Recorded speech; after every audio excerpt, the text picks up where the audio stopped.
There we All go. right. So I like to always say thank you, especially for being on the podcast and being so open. But you have a very interesting story. And I was going through your ebook, and I'm such a quotes person that I was literally like, oh, I want to talk to him about this. I was writing down all these quotes. And let's just start, give everyone, I did a basic introduction, but kind of tell everyone what your ebook is about, why you even decided in the first place to talk about it publicly, and just where you're at today.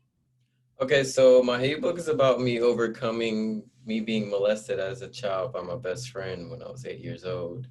And I talk about how I overcome that trauma and other traumas and hardships and how I learned to become great and how it's a process of becoming great and it's a process of trying to get rid of negativity and live a more positive life. And I always felt like I had a story, to write about, but I've never been that good at writing or English, and I've always struggled in that field. And these past couple years, I got out of the military and I went back to school, so I've been, refining and working on those abilities, learning to become great. And due to COVID, actually, it was like it gave me a lot of time to reflect, and I was like, you know what, I have the time now, I can't keep putting this off. So as bad as COVID has been, like, it was also like a little blessing. Yeah, Yeah. absolutely. Well, I think just your mentality now, it teaches you to look for those blessings, even when it's so easy to think that literally the world is against you, and then to find how you can become better in such a tragic time just really speaks to your character. And Marcus, I got to tell you one thing that I really did appreciate about your story in particular is that you did say that you didn't feel like you were a strong writer. And that would have been enough reason for the majority of people to say, this isn't for me, but you just didn't allow that to stop you. You just said, you know what? This is a part of my story and I'm going to educate myself the best I can. And I think because you're so authentic, immediately I connected to you more because I'm like, cool, this guy can recognize an obstacle but choose to not let that obstacle block him. And that's what I think separates you from a lot of other people. And did you think when you wrote the book as you were writing, I know you have to reface a lot of that trauma, but in a way, did it help you process and go through it even more to release the anger? Yeah, so like for the past couple years, like I never really felt angry, right? I felt like if this happened to me, like how many more people is happening to, or like was my best friend affected in a way? Because we're both young, like someone just doesn't do that, randomly. Because it was your best friend, was there any fear that you could get him in trouble or were you embarrassed? That's not the So it typical. it was just more like it was just I was just scared, like I don't know. And then like as a kid, when I was that young, I really, my parents shielded me from, that kind of stuff. Like when movies came on, I always closed my eyes and all that stuff. So like really didn't know much. I just knew I didn't like it. And like I was just afraid to speak up about it, or so I kept it in for so long, and I felt like I didn't have anyone to speak to or anyone to connect to, You were which 8 years old, right? yeah, I was eight. Okay. So I was just, afraid, just afraid. And but that me being afraid caused me to be enclosed, especially when I was to myself. That's when it caused like, all the troubles, and like, I had self-hate, a lot of self-hate. I used to look in the mirror and just like say hateful stuff. And just like I remember one time I was at the store with my mom, and these ladies like, "Oh, you got long, pretty eyelashes." And as soon as I got home, like cut them off, and just like That broke my heart to read that. Why do you think you hated yourself? Because even though you didn't understand at the time, did you not see yourself as the victim or did you feel like you were to blame for what happened? I just like still trying to figure that out. I guess as I got older and I started to realize what actually transpired, and then the fact it was another boy, it just like it made me even more scared, and like it's just something I'm still working on, trying to figure out why, the things I did. But writing this book was like therapeutic, like, 100%. because I know how I felt for so long, and I felt, in that prison and isolation, I know like a lot of other people are struggling with it, and these things like this happen more times than not. So like it's just crazy how often things like this occur, and I just want to let people know like you're not alone. There's help out there. Like I've been to therapy, you know, and after talking to my parents about it, like my relationship with my parents grew even more. They were more angry than I was, And you but didn't like tell them until I 22 was years old, right? 22, yeah. And why, I know in your ebook you talk about that it just felt like you couldn't take it anymore and that had to be the time. But do you remember like a distinct event or thought where you were like, I need to say this now? Yeah, I actually like I remember the day like it was yesterday. I was actually going through like a bad breakup, and then like piled on top of that because like it messed with my relationships. Like I didn't even, you know, tell my partner until afterwards. I didn't tell her until after the fact. But like I was just going through such a rough place. And then I was also stationed in the middle of nowhere. Like just isolation and just like Gosh. just a bunch of stuff compiled. And then I was like, you know what? When it Like rains, it pours, right? when it rains, it pours. Exactly. So I was like, you know what? I just gotta, you know, go ahead and tell my people. And then as soon as I told them, it was like the weight of the world just lifted off of my shoulders, and I felt like extremely better. When parents let it be known from an early point, it's like you need to go seek some counseling, like get help. So I took those steps, and it's like it's only been 5 years later, but still, like it's still a process. I'm not fully healed, like Well, I think when we stop learning, we die. So I'm pretty sure it's a good thing to continue life and just, it's cool, right? To, how old are you right now? 27. 27, me too. And everyone tells me this is the transformative year. And honestly, even when I find things I don't like about myself, there's still that part that's like, oh, okay, cool. Like, this is why I do that. And you can either choose to continue what you do like or you change what you don't like. And easier said than done, but just recognizing that in the first place is part of the process and being so open about it.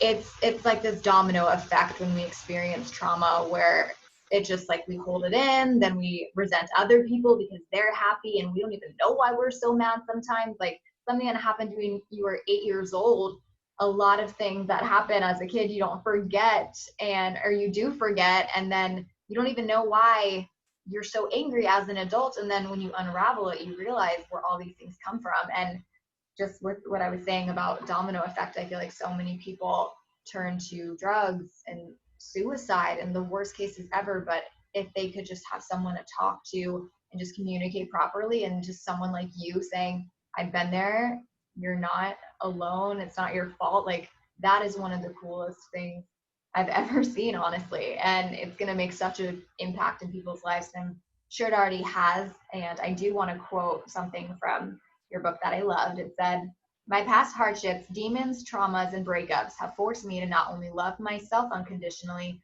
but to love others unconditionally. These experiences have allowed me to overcome my fears of self hate and gave me the all moment in life because love has given me a purpose in life. How did you get to this place of not only choosing to forgive and move on with your life, but come back as such a force of a human being that just truly wants to radiate positivity? Like you didn't have to go that far. So how did we yeah. get here? All right, so despite all that happening when I was a kid, I still was a kid who always smiled and, you know, always wanted to light up a room, right? So I already had that factor with me. So it was just me realizing, can I truly love other people, or can I truly help and affect lives at a greater rate if if I like overcome this, you know, self-hate. So I started realizing in order for me to make an even bigger impact, I had to work on myself. So that all transpired from me already having the tools and gifts, that particular gift, but realizing that I had to work on myself even more to make an even everlasting impact. So that's how like all that came about. So If I can ask you, in today's 2020 and the hell of the year that it's been, everything we've seen with the Black Lives Matter movement, what happens when you so strongly disagree with someone and everything in you just wants to lash out? How do you still come to those types of people with love? so a word that I actually seen 3 years ago that I saw but didn't really realize what it meant was equanimity. And that's a word that I practice ever since 2020, you know, every day. And, That's funny. I looked that up actually. but yeah, equanimity is being able to stay sound and unbothered no matter how good or how bad things get. So no matter how bad things get, I always have to look at something in a positive aspect and find the solution to fix this. And even if someone's coming with me a lot of hate, I have to be able to stay, sound and balanced, because when that allows me to get out of my comfort zone, it affects me more than it affects them, and it takes me down more. So they may not get it this lifetime, the next lifetime, but as long as I show that love and compassion, which is love is the most powerful thing in the universe, eventually it will resonate, and eventually it will make a change. Like, change doesn't happen overnight, and this has been ongoing for centuries. And it's just, you got to keep too, like, because at the That's end. such a higher way of thinking, and it's just so mature. And I think a lot of us can look at it in retrospect and be like, yeah, that person is obviously just upset, or, hurt people, but to keep cool, keep that equanimity, is that how you say it? Equanimity, equanimity, Equanimity. To equanimity. keep it when it's actually happening in real time, like that's a whole other challenge. And I think that's really great that you not only do that for yourself, but you put it in your book to push that message to other people. And I really like how you want to do Marcus Pierre, is that how we say it? Yeah, Pierre Marcus Pierre. Yeah. Bowen Jr., and you want to have a future corporation that's basically bringing back the youth and the community based in Jacksonville, Florida. And the company is going to specialize in spreading love and positivity. Tell us about these plans. It already sounds amazing. All right. So the plans is, so me growing up, going through school, and then becoming adult is like life hits you fast. And a lot of stuff you have to learn on the fly, like, are self-taught. I learn from mentors, big brothers, big sisters that you find out in the world. So I want to start teaching things to, the youth, and not just youth, just anyone that wants to learn, and have a crew of people, more than a crew, just a foundation of people, to where we teach things that need to be taught. So when these kids become adults, they don't they don't feel like, they're depressed, or they don't know what to do, or they have to learn all these things on the fly. Just like, they already know what to do, so they can continue their path or find their path easier. So, like, it's just, positivity and love, and letting them know, like, what you put out into this universe, you get back. And just teaching them these positive things, and learning how to invest, learning how to not just invest into themselves, but invest into other aspects of life, learning how to keep your head up, learning how to, deal with bills, learning how to find jobs, or learning how to create jobs, and just diving deep into your own creativity, because we're all smart. We're all creative. It's just, we're all smart and creative in our own ways. And it's tapping into that. But when there's a lot of hate and a lot of depression and a lot of hardships, we tend to not focus on ourselves in the highest aspect of life. So we tend to forget how special we truly are. We're all special. So I just want to help people Absolutely. And tap into that how do you go about even starting something like that?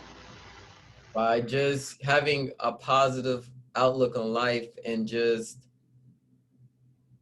Have you I, taken any like actual like steps to find a building and things like that? Like, where do you even start? so what I'm going to do is, first I got to make sure I'm, planted, right? So I'm investing in myself, stock market, all this stuff, and then finding a career to where I can be able to do this and fund it. So I'm taking the necessary precautions with myself first, experimenting with myself. And then that's when I come back around and have these fundings. And then with me joining the military, I have a lot of benefits and ways to where I can start foundations and have backings. So it's like this hasn't just been, oh, since yesterday. This has been like a plan for a very long time, but is now actually realizing all these things. And, as one of my chapters called Breadcrumbs is like reflecting on my life and seeing how I lived and like, oh, I can, make this into something. So it's kind of like almost like a YMCA type deal, Yeah. but it's centered around what I want to do, like love and positivity, and just creating an infrastructure to where it teach all the arts. Because to me, art is the way of life. Like everything you do is art. The way you speak, the way you walk, the way you talk. Speaking of talking, the way you uphold yourself, the way you like look at nature, view nature is just I want to teach all those different things, and it's a way to do it. So it's me continue to trying to figure that out. I'm gonna also manifest now that we're planning these things that when you get this building up and running and I'm a famous host, I'm gonna go back to my hometown, Florida, and our home state, and interview you, and we're gonna bring this to life because I love that idea. And I especially loved in your book that you included a list of shout outs at the end. So it was the coolest thing ever because you just really named everyone that could come to mind to say, hey, if you need this kind of service, they're good at that. If you need help with this, hit my friend up here. And that really spoke to me because it's one thing to root for other people, but to go out of your way to really include it in your own body of work that could just be all about you. And rightfully so, you still chose to take the time to really bring to light other people. And I just thought that was a very cool thing to see. And I don't want to keep you too much longer, but I do like to end with any books, resources, podcasts. What do you turn to keep this state of mind, and what would you recommend to other people? So for me, I just, an attitude of gratitude. I always reach out to peers and like my cousin and just ask them, yo, what are you reading? Like, what are you doing? And then like even people that are younger than me, like, what are you doing? What are you reading? Like, and they, send me a list, like Rich Dad, Poor Dad. I read that, I'm a faithful person, I believe in God. And, I always pray, I meditate. And I go to school also, so those books keep me busy, like my chemistry books and Mm-hmm. all this stuff. And it's just like I'm getting a perspective from a multitude of things, but when I'm all reading them, it's like they all have something in similar. They all correlate in a way. So I would just say like find what you're passionate about and then use those adversaries and to help you, better yourself. And like, yeah, like you said, the learning process never stops. So just always trying to find something to read or something from a different perspective of yours. So to give you And better just insight. to just to wrap it up, do you have any stories you can share of feedback that you've gotten because of your book and sharing your experience? Yeah, so it was cool. One person was like, and it was an Amazon review. It was like, I just bought the book because, the cover looked good. And then I was like, oh, like I felt good inside. But for them to say like how creative my book was and like how modern it was and like how it was just it taught them a bunch of things, and I was just like, that's what I was looking for. And not also that it taught them a bunch of things, it was kind of funny too. So and like Yeah, and well, you feel like you're talking to a friend. I think that's what's so great about you can hear, even though I hadn't even spoken to you before, you feel like you can create your tone and your mind, and it just feels so easy. And obviously, I'm fortunate enough to say I can't relate to the situation, but it had a very relatable, like, I know I'll get along with this guy kind of vibe. And I can't thank you enough for sharing your story. We'll definitely link all the social media and for where people can find the book. And I think your story is incredible, and thank you so much for taking the time. I'm so excited about what you're going to do with your corporation and big things coming to Duval. hey, Duval. Always. So I appreciate the love and support. Thank you so much. And I Thank know this you, is a Marcus. friendship that's going to continue to grow. So, Absolutely. I hope you stay safe for the rest of whatever this year brings, and I will talk to you soon. all right, take care. Peace. Bye.